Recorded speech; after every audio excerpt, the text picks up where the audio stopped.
ഒരു ചായ എന്താ വർത്താനം ഒരു ചാനണ്ട പരിപാടി ഇല്ലപ്പോ പരിപാടി ആ നോമ്പിന്റെ മുമ്പ് ആണോ? നമ്മളേ ചായ തരാം അതല്ല കുറച്ചൊരു പാടായിക്കണം. ഇത് പൈസ ഉണ്ടെങ്കിൽ കുടിക്കും. കാരണം ഇനിയിപ്പോ പറ്റിത്തരാൻ കഴിയൂല. അതിന് മാത്രം അയക്കണം. നിങ്ങൾ എഴുതി ബുക്ക് നടന്നു. അതല്ല അങ്ങനെയല്ല നമ്മള് പറയണ്ടേ. കാരണം ഒരുപാടായിരുന്നത് ഞാൻ നോക്കണില്ലാന്ന് വിചാരിക്കുന്നുണ്ട്. ഒരുപാട് അയക്കണം. എഴുതി കുറച്ച് ബുക്ക് നിറഞ്ഞേക്കണേ. അതുകൊണ്ടാ പറയണത്.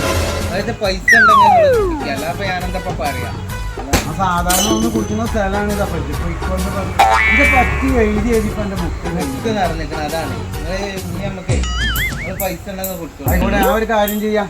എന്റെ ഈ പിന്നെ പ്രശ്നത്തിന് ഞാൻ പരിഹാരം ഉണ്ടാക്കാം.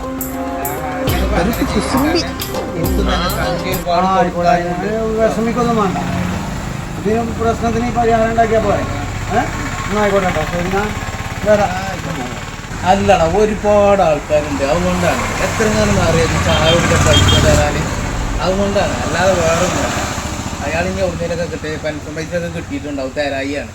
അത് കൊടുന്നു തരും.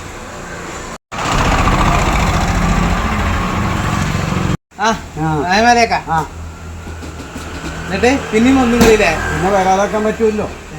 ഇപ്പൊ എന്റെ പറ്റേരിയാണ് എന്റെ പിന്നെ ബുക്കിലെ പേജ് മുഴുവൻ തീർന്നിക്കണെന്നൊന്നും വിചാരിക്കരുത്. നമ്മളൊരു വിഷമം കൊണ്ട് പറഞ്ഞതല്ല. അല്ല, ഞാൻ അങ്ങനെ വരും. പിന്നെ എനിക്ക് ഒന്നും വിചാരിച്ചിട്ടില്ല. ഞാൻ എന്റെ ഒരു വിഷമം തീർക്കാൻ വേണ്ടി ഒരുപാട് ആൾക്കാരുണ്ടാവും. ആയിക്കോട്ടെ, ഞാൻ എന്റെ വിഷമം തീർക്കാൻ വേണ്ടി വന്നാണ്. ഇനിയിപ്പോ അങ്ങോട്ടുള്ള പറ്റുണ്ടല്ലോ ഒന്ന് അങ്ങോട്ടും ഏതായാലും അത് തീർന്നില്ല. ഇനിയിപ്പോ അങ്ങോട്ടുള്ള പറ്റ് തിരിയടിക്കോ. പറ്റിച്ചല്ലോ ബാക്കി. ഇനിയിപ്പോ അങ്ങോട്ടുള്ള തിരിയടിക്കോ. അത് പറ്റിച്ചല്ല. ചായല്ലേ? ആയിക്കോട്ടെ, ചായ അടിക്കാം.